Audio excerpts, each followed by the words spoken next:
నాతో మాట్లాడుమయ్యా, నన్ను దర్శించుమయ్యా.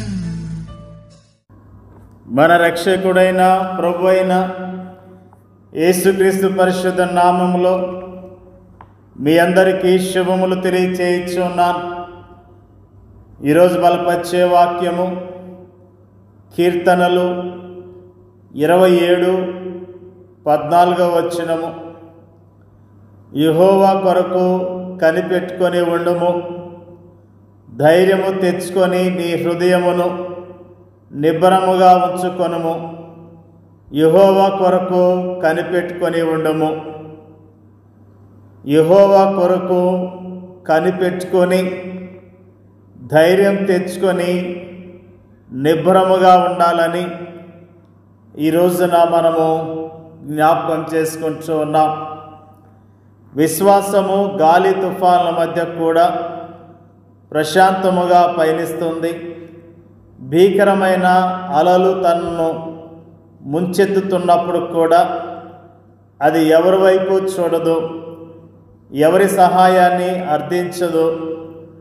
అది అన్ని వేళలా దేవుని వైపు మాత్రమే చూస్తుంటుంది, దేవుని మాత్రమే హత్తుకుంటుంది. ఎందుకంటే పరిస్థితులన్నిటికంటే ఆయన గొప్పవాడని అది నమ్ముతుంది. ఆయన మాత్రమే అన్ని పరిస్థితులకు చాలినవాడని అది విశ్వసిస్తుంది. విశ్వాసము దేవుడు ముందుకు కదిలేంత వరకు ఓపికతో వేచి ఉంటుంది, సహనముతో ఎదురు చూస్తుంది. విశ్వాసము ఎలాంటి పరిస్థితుల్లోనూ విసుగు చెందదు, ఎలాంటి పరిస్థితుల్లోనూ ఆందోళనకు గురి కాదు. నిరాశ అంటే ఏమిటో దానికి తెలియదు, కృంగిపోవటం అంటే ఏంటో అది ఏమాత్రమో ఎరగదు. శ్రమ సమయాల్లో విసుగుదలను ప్రదర్శించటం అపనమ్మకమే అవుతుంది. కష్టాలు ఎదురైనప్పుడు ఆందోళనకు గురి కావటం కేవలం అవిశ్వాసమే అవుతుంది. అపనమ్మకము పరిస్థితులను దేవుని చేతుల్లో నుండి తన చేతిలోకి లాక్కుంటుంది. అవిశ్వాసము ఇంకను రూపుదిద్దుకునే స్థితిలోనే ఉన్న పరిస్థితిని మధ్యలో లాగేసుకుంటుంది. అది గర్భములో ఇంకను రూపుదిద్దుకుంటున్న పిండాన్ని బయటికి లాగేయటం తప్ప వేరొకటి కాదు. రిబ్కా యాకోబుల జీవితాల వైపు ఒకసారి చూసినట్లయితే సొంత ప్రణాళికలు వేయటం, అబద్ధాలు చెప్పటం, మోసాలు చేయటం, అవమానాలు పొందటం వారి జీవితాల్లో ఇవేగా వారు దేవుని కోసం వేచి చూడలేకపోయారు. దేవుడు చేసేంత వరకు ఓపికతో ఉండలేకపోయారు. అవిశ్వాసానికి అపనమ్మకానికి వీరిద్దరూ కేవలం ఒక ఉదాహరణ మాత్రమే. చారిత్రక గ్రంథమైన బైబిల్లో ఇలాంటి వాళ్ళు కొక్కొల్లలు, మంచివారు చెడ్డవారు అనే భేదము లేకుండా అనేకులు ఇలాంటి పరిస్థితుల్లోకి పడిపోయిన వారే. బైబిల్ గ్రంథ చరిత్రలో ఎవరో అతి కొద్ది మంది తప్ప అనేకులు ఏదో ఒక సందర్భములో సాతానుడు దాడికి గురైన వారే, సాతానుడి చేతిలో చిత్తుగా ఓడిపోయిన వారే. కానీ దీన మనస్కుడైన నజరేతు మనుషుని వైపు ఒకసారి చూడు. అరణ్యములో ఆకలితో అలమటించే సమయములో ఆయన ఏం చేశాడో చూడు. తనకున్న వనరులన్నిటినీ ప్రక్కకు నెట్టేశాడు. తన ముందుకు వచ్చిన అవకాశాలన్నిటినీ కాలదన్నాడు. తన ముందుకు తీసుకొని రాబడిన ప్రతిపాదనలన్నిటినీ త్రోసిపుచ్చాడు. 4000 సంవత్సరాలుగా మానవ జాతిని తన కుయుక్తులతో అవిశ్వాసములో పడవేయటములో విజయం సాధించిన సాతానుడు తన ముందుకు వచ్చి, ఎందుకు ఆకలితో అలమటిస్తావు? ఈ రాళ్లను రొట్టెలుగా చేసుకొని తినకూడదా?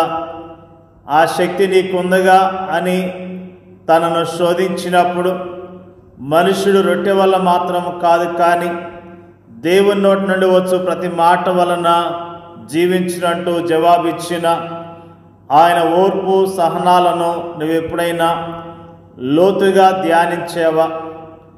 మానవ అవతారిగా ఈ లోకానికి వచ్చిన ఆయన నీలాగా నాలాగా రక్తమాంసములతో జీవించిన వ్యక్తి, నీలాగా నాలాగా ఆకలి దప్పులను, శరీర వాంఛలను, శారీరక భావోద్రేకాలను కలిగిన వ్యక్తి, నీలాగా నాలాగా లౌకిక మానసిక శారీరక శోధనలను ఎదుర్కొన్న వ్యక్తి. అయితే 100% మానవుడిగా జీవించిన ఆ వ్యక్తి తన జీవితంలో ఎదురైన అన్ని సమయాల్లోనూ తండ్రి అయిన దేవునిపై ఆధారపడ్డాడు. అన్ని పరిస్థితుల్లోనూ ఆయనపై అచంచలమైన విశ్వాసాన్ని కనబరిచాడు. చివరిగా తాను ముద్ర వేయబడిన సమాధిలో ఉంచబడే వరకు కూడా శ్రమల్లోనూ కష్టాల్లోనూ పరీక్షల్లోనూ తండ్రి అయిన దేవుని పైన విశ్వాసంతోనే కొనసాగాడు. తండ్రి అయిన దేవుని మహిమపరచడమే ధ్యేయముగా జీవించాడు. మానవ శరీరంలోని రకరకాల వ్యాధులను స్వస్థపరిచిన ఆయన సాతానుని సైన్య సమూహాన్ని గడగడలాడించి దెయ్యపు శక్తులను పరుగుతీయించిన ఆయన గాలి తుఫానులను భీకరమైన అలలను అణిచివేసి ప్రకృతి శక్తులను నియంత్రించిన ఆయన చివరిగా దీనుడుగాను, దిక్కులేనివాడుగాను, దరిద్రుడుగాను, నిస్సహాయుడుగాను శిలువపై వేలాడు ఉండటం చూచిన శిష్యులు అమితముగా ఆశ్చర్యపడ్డారు.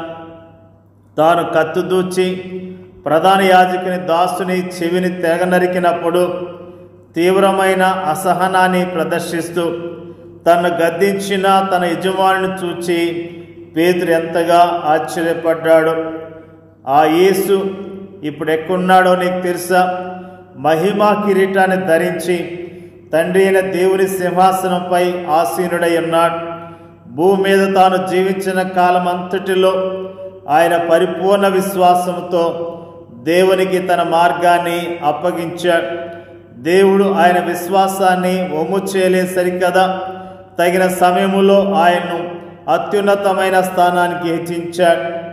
ఆయన విశ్వాసమును కర్తయు దాన్ని కొనసాగించేవాడు అయి ఉన్నాడు. ఆయనలో ఎలాంటి తొందరపాటు కానీ, ఎలాంటి ఆందోళన కానీ, ఎలాంటి అసంతృప్తి కానీ ఎన్నడూ కలగలేదు. కారణము ఆయన దేవుణ్ణి పరిపూర్ణముగా విశ్వసించాడు కనుక. అన్ని విషయాల్లోనూ ఆయనే మనకు మాదిరి. అబ్రహాము కాదు, మోషే కాదు, వేరెవరు కూడా కాదు, కానీ అన్ని విషయాల్లోనూ యేసే మనకు సరైన నమూనా, మాదిరి. మనము ఆయన అడుగుజాడలో నడుస్తూ మారనిది, మార్పు లేనిది అయిన తండ్రి అయిన దేవుని అనంతమైన ప్రేమపై సంపూర్ణముగా ఆధారపడినప్పుడు ఆ ప్రేమ నీ విషయములో ఎన్నడూ తప్పు చెయ్యదు. ప్రేమైన దేవుని బిడ్డలారా, నిజముగా దేవుని కొరకు కనిపెట్టుకొని ఉండటం ద్వారా ఎంత ఆస్వాదించబడతామో అన్న విషయాన్ని దేవుడు స్పష్టంగా తెలియజేశాడు.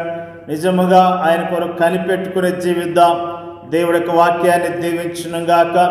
పరిశుద్ధుడైన మా తండ్రి, జీవాధిపతి అయిన మా ప్రభువా, మరి మా కొరకు ఈ లోకానికి వచ్చిన మా ప్రభుని యేసుక్రీస్తు నీకు వందనాలు, స్తోత్రాలు తెలియజేస్తూ ఉన్నాం. ప్రభువా, నీ కొరకు కనిపెట్టుకొని జీవించడం మాకు నేర్పించండి. ధైర్యం తెచ్చుకొని ప్రభువా నిబ్బరముగా ఉండటానికి, నీ కొరకు కనిపెట్టుకొని జీవించడానికి మీరే సహాయం చేయమని ప్రార్థన చేయించున్నాం. వాక్యం ఇచ్చున్న ప్రతి ఒక్కరిని పేరు పేరున దీవించి ఆశీర్వదించండి. వారికి ఉన్న ప్రతి అవసరత మీరు తీర్చమని ప్రార్థన చేయించున్నాం. మా దేశాన్ని, మా దేశ ప్రజలను రక్షించి కాపాడమని ప్రార్థన చేయించున్నాం. ప్రభువా, నీ పరిచర్య చేస్తున్న నీ సేవకులను, వారి కుటుంబాలను దీవించి ఆశీర్వదించండి. నీ నామం ఎరిగిన ప్రజలందరినీ కూడా దీవించండి. అయా, సహనంతో కనిపెట్టుకొని జీవించడానికి మీరే శక్తిని, బలాన్ని దయచేయమని ప్రార్థన చేయించున్నాం. మా దేశంలో అనాథలను, దిక్కులేని వారిని, చెరసాలను వారిని మీరు జ్ఞాపకం చేసుకొని ఆదరించమని ప్రార్థన చేయుచున్నాం. అయ్యా, మాకు ఇచ్చిన చక్కని వాక్యాన్ని బట్టి నీకు స్తోత్రాలు. వాక్యం ఉన్న ప్రతి ఒక్కరిని పేరు పేరున దీవించి ఆశీర్వదించమని యేసుక్రీస్తు నామములో అడుగుచున్నాం తండ్రి. ఆమేన్.